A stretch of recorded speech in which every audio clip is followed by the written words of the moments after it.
Então, a linha 4, paisagem e planejamento ambiental. Vou começar, então, apresentando a nossa constelação 2021, são os colegas que muitos deles vocês já ouviram falar aqui nas outras apresentações, mas que também estão vinculados a essa linha de pesquisa, né? Professora Lígia, professor Luiz Bittar, professora Cleide, professor Jurandir, Bianca, Colângelo, eu, professora Célia, Sidneide, professor Eduardo Salinas, da Universidade de Havana, e a professora Débora. Bom, essa linha, então, como dá para ver pela constelação, é uma linha que aglutina muitos temas. Foi falado nos vídeos, áreas protegidas, desenhos de conservação, recursos naturais, mas ela também abrange ambiente e saúde, percepção e turismo, os desastres naturais, teoria geral da paisagem, dinâmica da paisagem. Portanto, é uma linha atualmente com uma grande diversidade de propostas, de abordagens, conceitos e temas. Eu fiz, num primeiro momento, eu segui uma linha um pouco diferente dos colegas, eu fiz uma coisa mais de uma pesquisa rápida, eu tomei por base esses professores para poder entender se paisagem e planejamento ambiental faz parte das suas produções como eixos que vêm sendo tratados predominantemente. Curiosamente, peguei todos os títulos de publicações que estão declaradas nos seus currículos Lattes, fiz uma triagem, uma seleção de palavras, tirando artigos e coisas assim, ficaram alguns,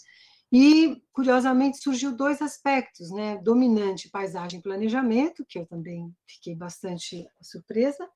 unidades, parques, conservação, quer dizer que nosso métier é um pouco o trabalho mesmo, com vários enfoques da paisagem voltados nesta linha, para algumas das suas aplicações. Também é importante ressaltar nesse mapa semântico a diversidade de termos, assim, interessa sempre nesses mapas olhar os termos que estão menores, mas que fazem parte também da diversidade de correlações ou relações que se propõem nos artigos com o conceito ou a categoria paisagem. Então, nós temos risco, escorregamentos, recurso, até nomes de fisionomias, restinga, um pouco no campo da biogeografia. Mas, antes de falar de outras análises que eu fiz para trazer para vocês um pouco para caracterizar a linha de pesquisa, eu gostaria de fazer, nesses 50 anos, uma homenagem às constelações no tempo, que eu gostaria de, então, homenagear no sentido de mostrar como eles são as nossas referências iniciais, justamente para pensar a relação entre paisagem e planejamento. É claro que existem outros professores que poderiam estar aqui, e essa é uma escolha que eu fiz. Então, vou falar um pouquinho da contribuição do professor Aziz Absaber, um pouco do Carlos Augusto Figueiredo Monteiro, que já foi apresentado nas outras linhas, professor Adilson Avance Abreu, que também já foi apresentado nas outras linhas, mas eu vou focar mais no tema da linha 4. Então, o primeiro destaque que eu faço foi a contribuição científica do professor Aziz Absaber para os desenhos de conservação a partir da paisagem. Ele foi um exemplo significativo de avanço nas políticas públicas de patrimônio cultural nos anos 80 do século XX, porque consolidou a ideia da paisagem natural como patrimônio, da natureza como patrimônio. Seu trabalho foi tão importante que ele acabou influenciando outros estados, influenciou, logicamente, o órgão de patrimônio do estado de São Paulo, mas acabou influenciando outros estados como Rio de Janeiro, Paraná, Santa Catarina, que também fizeram o tombamento, que é o instrumento de proteção da paisagem dos órgãos de patrimônio, protegidos também nesses estados, usando as argumentações conceituais do professor Aziz. Já foi falado aqui que ele foi o professor que inaugurou a disciplina de Fisiologia da Paisagem, depois o professor Carlos Augusto Figueiredo Monteiro, muitos anos lecionou essa disciplina, eu fui aluna, né, dele. Depois também não coloquei nas homenageados, mas gostaria de oralmente fazer homenagem ao professor Augusto Vairo Titarelli, né, que foi o meu orientador do doutorado e que continuou o trabalho do professor Aziz nos órgãos de patrimônio. Lembrar também que o professor Adilson também foi presidente do CONDEFAT. Então, essa contribuição que é científica de pensar como desenhar a conservação a partir da paisagem, quando não existia ainda muitos instrumentos legais de proteção ambiental, a paisagem, o exercício, né, de desenho da conservação da paisagem, foi uma contribuição geográfica da geografia física fundamental para iniciar um processo de discussão da conservação de grandes territórios. Destaquei aqui 2 exemplos, que está no artigo que foi publicado agora recentemente pela Simone Schiffoni, que destaca todas as contribuições do professor Aziz. O desenho da Serra do Japi, que foi o mais simples, talvez, por coordenadas geográficas, muito criticado na época, mas tentou, no processo de justificação desse perímetro, há elementos de discussão da geografia física, da geomorfologia predominantemente, mas também da cobertura vegetal e também das pressões urbanas ou as pressões de destruição do patrimônio. Na Serra do Mar, todo mundo sempre lembra do desenho da conservação, esse mapa aí que está um pequeno trecho, eu ajudei a fazer o desenho quando eu era técnica no CONDEFAT, a ideia de circunscrever a Serra do Mar como um patrimônio natural foi um desafio muito grande da geografia. A contribuição do Aziz e de outros professores, o professor Queiroz também trabalhou nessa discussão do que é o patrimônio natural, e o desenho em si baseava-se em conceitos predominantemente geomorfológicos, capturas de drenagem, paleoambientes, ecossistemas, curvas de nível, baseadas em processos de vertentes, e nós pudemos aprender muito e também consignar um papel importante da geografia física no planejamento ambiental. Aqui é só uma lista dos patrimônios tombados nessa década, todos eles, a maior parte deles iniciados por pedidos e por estudos feitos a partir de reflexões do professor Aziz e também do professor Chistarelli e também da equipe técnica de áreas naturais que tinham geógrafos e biólogos. Passando para o segundo homenageado, a contribuição é muito grande, a contribuição do professor Carlos Augusto Monteiro na questão ambiental, mas eu queria destacar os estudos que ele fez de planejamento urbano, usando o binômio paisagem e geossistema. Aqui está o conceito que ele formulou, trabalhando um pouco a integração dinâmica, buscando esse processo integrador da paisagem, tratando aí paisagem e geossistema quase que como 2 formas de compreender, né, os arranjos dos sistemas naturais. Aqui 2 exemplos, coloquei o livro que praticamente mudou a minha formação, a questão ambiental no Brasil, um livro escrito na década de 80, quando eu era estudante na geografia, e que teve grande impacto para pensar a questão ambiental e a geografia física na questão ambiental.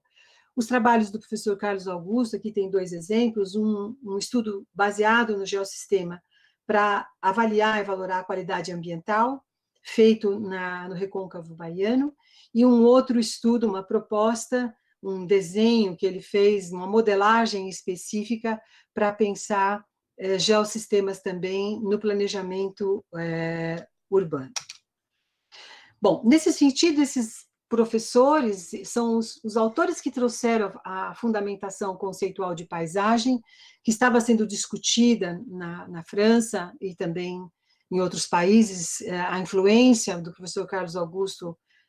alguns dizem que é anglo-saxônica, alemã, mas também é inicialmente francesa. Ele foi o autor que traduziu os textos que nós todos passamos a ler sobre geossistemas e fez um intenso debate sobre a aplicação desse conceito no planejamento, a ideia de unidades de paisagem como delimitações homogêneas, hierárquicas, delimitações geográficas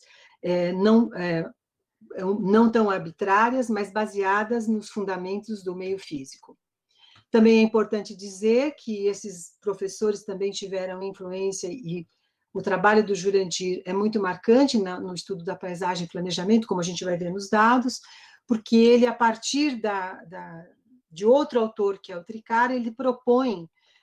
também um trabalho a partir de análise da paisagem e de delimitação da paisagem voltada para o planejamento, baseada em fundamentos da geologia e da geomorfologia. Então, os mapas de fragilidade potencial emergentes e emergentes são muito utilizados na definição de zoneamentos ecológicos e econômicos, planos de manejo de unidades de conservação, planos diretores municipais. Não é a aplicação só, porque esses pesquisadores fizeram um diálogo com as instituições para produzirem planejamentos fundamentados em ciência geográfica. Um último homenageado dessa constelação, o professor Adilson Avance Abreu, com o seu trabalho sobre gênese e dinâmica da paisagem. Ele, até hoje, é um dos autores que aparece muito nas publicações e orienta teses que trabalham com a paisagem. Eu destaquei aqui um texto que ele escreve, dando uma orientação para que a gente possa trabalhar essa gênese dinâmica em 3 níveis, o da sociedade, o do indivíduo e da ciência, porque os 3, nesses neologismos, paisaginário, paisagéria e paisagiologia, são neologismos que dizem respeito também aos métodos como se vai abordar a dinâmica da paisagem. Resumidamente, eu fiz aqui uma figura, nós temos na linha de pesquisa de paisagem e planejamento uma tendência mais voltada para essa herança do sistema territorial, mosaico de morfologias, mosaico funcional e, portanto, um sistema, a paisagem como um sistema territorial, uma assinatura de um território, onde os estudos se voltam para um conjunto de elementos naturais, socioeconômicos e culturais, e uma outra linha de abordagens aí da paisagem, voltada para entender mosaicos de valores, percepção subjetivas e também pesquisas que vão tratar dessa relação dos indivíduos com a paisagem, as suas experiências vitais, união, afeto, e que no patrimônio se chama, muitas vezes, de rede de significados. Uma paisagem também representa uma rede histórica de significados. Para poder entender, então, essas produções, eu também fiz uma busca nas dissertações e teses, de 1937 a 2020, destaquei 134 produções, que tem como, nos seus títulos das dissertações e teses, o conceito paisagem. Isso não quer dizer que outras teses não tenham a paisagem, é que a minha busca foi dirigida com esta palavra-chave, e, portanto, eu tive uma lista maior do que esses 134, porque na geografia humana também se estuda a paisagem, eu acabei selecionando 134 produções. Dessas, o que eu posso dizer para vocês, como estamos nos estudos no programa em relação essa linha de pesquisa, a gente tem um crescente do uso do conceito da paisagem, das 134 produções acadêmicas do programa, a partir de 1970, a gente tem aqui uma baixa produção no início das décadas 70, 80, 81, 90, e depois aparecem mais nos títulos as várias abordagens da paisagem, a paisagem ecológica, a paisagem geossistêmica, a paisagem dinâmica, a paisagem da geomorfologia e as fragilidades, mas são esses os assuntos que fazem com que na linha de pesquisa, paisagem e planejamento, haja muita produção integrada. O meu tempo está correndo muito, eu estou falando, mas já estou próxima do final. Ainda olhando para quem são os professores que agrupam esses interesses de estudos da paisagem, eu fiz um levantamento também das orientações, e a gente tem o professor Yuri Tavares Rocha como orientador que trabalha conteúdos da paisagem, da teoria geral, inclusive da paisagem, o professor Jurandir Ross, na dinâmica da paisagem, o professor Adilson Avance Abreu, com um leque de abordagens da paisagem que vão desde a percepção até os trabalhos predominantemente de dinâmicas, também muito apoiada na geomorfologia, e eu que tenho trabalhos ligados nos últimos anos, com o planejamento e o desenho da conservação, apoiado também tanto em estudos mais tradicionais da paisagem, mas também em ecologia da paisagem e modelagens a partir de sensoriamento remoto e geoprocessamento. Agrupando por temáticas, então, predomina a dinâmica da paisagem, paisagem e conservação, paisagens culturais, percepção e turismo, que são os enfoques da paisagem na pesquisa nesse período. Aqui um exemplo de uma produção de um aluno que orientei, de desenho de conservação, usando ecologia da paisagem, trabalhando na Zona Norte aqui de São Paulo, identificando pressão urbana em áreas protegidas, análise de permeabilidade de habitat, e um desenho voltado para realmente enxergar um melhor desenho de proteção por conectividade. Paisagem, então, nós temos também, nesta linha de pesquisa, muitos projetos já foram desenvolvidos, sempre a convite, eu destaquei alguns que são projetos coletivos, a convite das instituições, como um bem antigo que o professor Adilson participou, o projeto de urbanização da Ilha Anchieta, que não foi implantado, porque virou parque em 1977, a gente achou bom não ter sido implantado. O plano diretor do município de Ilhabela, projeto coletivo, plano de manejo do Parque Estadual de Intervales, que já foi mencionado pelo professor Emerson, o plano de manejo da APA da Várzea, do Rio Tietê, plano de manejo de parques naturais municipais, do Rodoanel,